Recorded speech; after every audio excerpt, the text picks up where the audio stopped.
গতকাল বিধানসভার অধিবেশনে সরব হতে দেখা গেল মুখ্যমন্ত্রী শুভেন্দু অধিকারীকে। দুর্নীতি থেকে শুরু করে একাধিক প্রসঙ্গে তিনি সরব হয়েছেন। একটা চোরকেও ছাড়া হবে না এবং একেবারে হুঁশিয়ারি দিয়ে রীতিমতো সময় বেঁধে দিয়েছেন তিনি।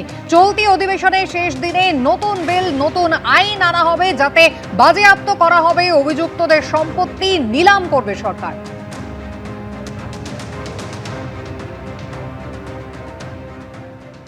একটা চোরকে ছাড়া হবে না, কোন চোরকে ছাড়া হবে না। একটা কমিশন হয়েছে, রিটায়ার্ড জাস্টিস বিশ্বজিৎ বাসু আর মেম্বার সেক্রেটারি, যার নাম শুনলে অনেকেই আপনারা ভয় পান, এডিজি র্যাঙ্কের আইপিএস কে জয়রামন। যত চুরি করেছেন, মনরেগার চুরি, আবাসের চুরি, জল জীবন মিশনের চুরি, লক্ষ্মীর ভান্ডারে চুরি, যত চুরি করেছেন এই কমিশনে অভিযোগ পড়বে এবং তাদেরকে শ্রীঘরে যেতে হবে। আর আগামী এই সেশনের শেষ দিনে যে আইন আসছে, সেই আইনে সম্পত্তি বাজেয়াপ্ত করে অকশন করার কাজ এই সরকার করে। একের পর এক তৃণমূল সরকারের কিন্তু পাহাড় প্রমাণ দুর্নীতির সামনে এসেছে। আর এখানেই মুখ্যমন্ত্রী শুভেন্দু অধিকারী তিনি হুঁশিয়ারি দিয়ে বলছেন, কোনো চোরকে ছাড়া হবে না। যত চুরি করেছেন, মনরেগার চুরি, আবাসের চুরি, তাদের শ্রীঘরে যেতে হবে। আর এখানেই সতর্ক করেছেন তৃণমূল বিধায়ক কুণাল ঘোষ। তিনি বলছেন, দুর্নীতি করে থাকলে শাস্তি হোক, কিন্তু খেয়াল রাখতে হবে সরকার যাতে প্রতিহিংসাপরায়ণ না হয়। সরকারি কাজে কোনো দুর্নীতি থাকে তাহলে সম্পত্তি অ্যাটাচ করার কথা বলা হচ্ছে। এটা নিশ্চিতভাবে আপাত দৃষ্টিতে ইতিবাচক, কিন্তু সেটার কোনোভাবে কোনো অপপ্রয়োগ বা অপব্যবহার যাতে না হয় সেটা নিশ্চয়ই দেখতে হবে, যেটা প্রতিহিংসাপরায়ণভাবে কাউকে সর্বশান্ত করতে একটা অভিযোগ লাগিয়ে দিয়ে এগুলো করা হলো কিনা, সেগুলো পরবর্তীকালে নিশ্চয়ই আমরা মুখ্যমন্ত্রীর সঙ্গে কথা বলবো। গতকাল বিধানসভায় নিজের বক্তব্যে নাম না করে মমতা বন্দ্যোপাধ্যায়, অভিষেক বন্দ্যোপাধ্যায়ের উদ্দেশ্যে আক্রমণ শানিয়েছেন মুখ্যমন্ত্রী। রাজ্যপালের ভাষণ নিয়ে আলোচনায় একটি বিল আনার কথা ঘোষণা করেছেন তিনি। আসল তো যুবরাজ, আসল তো ভানুয়াতু।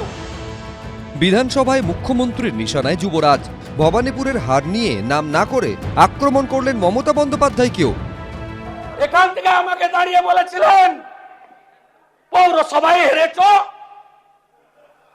আজকে আপনি বাড়িতে বসে আমার কথা শুনছেন। নাম করলেন না, তবে পদে পদে স্পষ্ট বুঝিয়ে দিলেন নিশানায় কারা। মঙ্গলবার বিধানসভায় রাজ্যপালের ভাষণ নিয়ে আলোচনায় একটি বিল আনার কথা ঘোষণা করেন মুখ্যমন্ত্রী। সেই প্রসঙ্গে তার মুখে উঠে আসে হরিশ মুখার্জি এবং হরিশ চ্যাটার্জি রোডের কথা। এই সেশনে বিয়ে কমিটি অনুমোদন দিলে শেষ দিনে বিল আসছে, সম্পত্তিও বাজেয়াপ্ত করব। সম্পত্তি বাজেয়াপ্ত করব, সম্পত্তি অকশন করব। ওই আমতলা হরিশ মুখার্জি, হরিশ চ্যাটার্জি রোডের ওই প্রাসাদ গুলোতে কলকাতার রাস্তায় রাত্রিবেলা ফ্লাইওভারের নিচে যারা থাকে তাদেরকে রাখাবো। সোমবার 4,38,000 কোটি টাকার বাজেট পেশ করেছে রাজ্যের নতুন বিজেপি সরকার।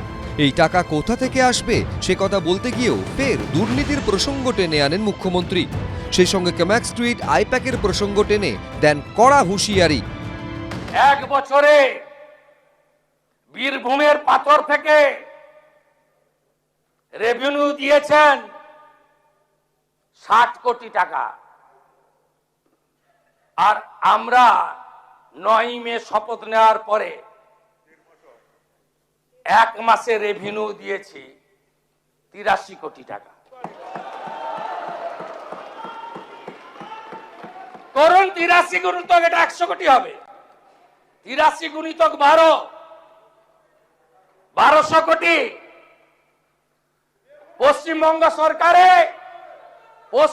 সরকারের অ্যাকাউন্টে 100 কোটি, বাকি 1100 कोटी कैमाक स्ट्रीट होए दुबई। ये तो पहले झांकी है, अभी बहुत कुछ बाकी है। प्राक्तन पीएचई मंत्री आছেন, पीएचई ठिकादार কাকদ্বীপের স্টেট ব্যাংকের ব্রাঞ্চ থেকে আইপ্যাকের অ্যাকাউন্টে 10 কোটি টাকা ট্রান্সফার করেছে। ছেড়ে দেব আমি?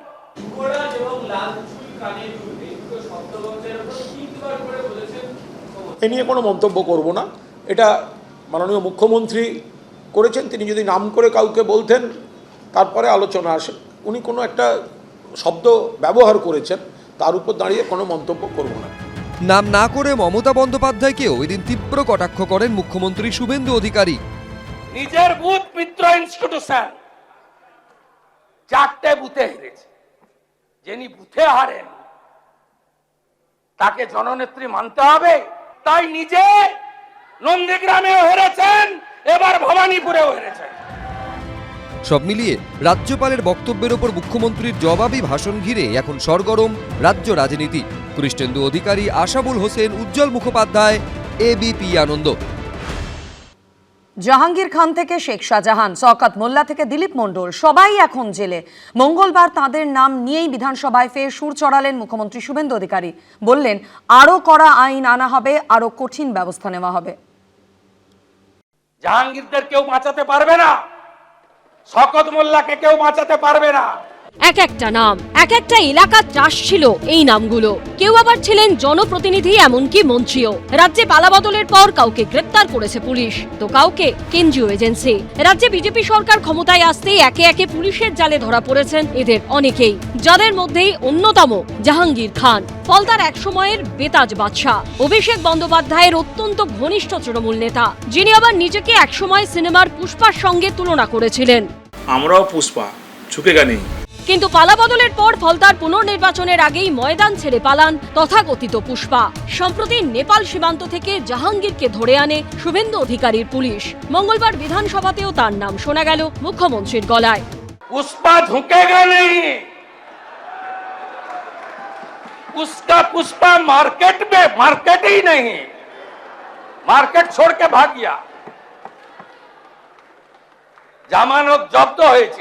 ফলতার যদি জাহাঙ্গীর হন তাহলে ক্যানিং এর শওকত মোল্লা, তাকেও গ্রেপ্তার করেছে পুলিশ। পালিয়েও রেহাই পাননি বিষ্ণুপুরের তৃণমূল বিধায়ক দিলীপ মণ্ডল। পুলিশ তাকে পুরী থেকে ধরে নিয়ে আসে। সন্দেশখালী শাহজাহান এখনো জেলবন্দি। ইডির হাতে গ্রেপ্তার হয়েছেন সোনা পাপ্পু।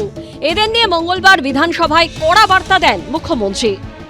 শাহজাহানকে কেউ বাঁচাতে পারবে না, দিলীপ মণ্ডলদের কেউ বাঁচাতে পারবে না, রাজু নস্কর থেকে বাপু সোনার মতো গুন্ডাদের কেউ বাঁচাতে পারবে না। নিশ্চিন্ত থাকুন, নিশ্চিন্ত থাকুন। আরো কড়া আইন আনা হবে, আরো কঠিন ব্যবস্থা হবে। শাহজাহান থেকে জাহাঙ্গীর, এদের বিরুদ্ধে ওঠা অভিযোগের বিচার কতদিনে হয় সেটাই দেখার। উজ্জ্বল মুখোপাধ্যায়, কৃষ্ণেন্দু অধিকারী ও আশাবুল হোসেনের রিপোর্ট, এবিপি আনন্দ। এবিপি আনন্দ, এগিয়ে থাকে, এগিয়ে রাখে।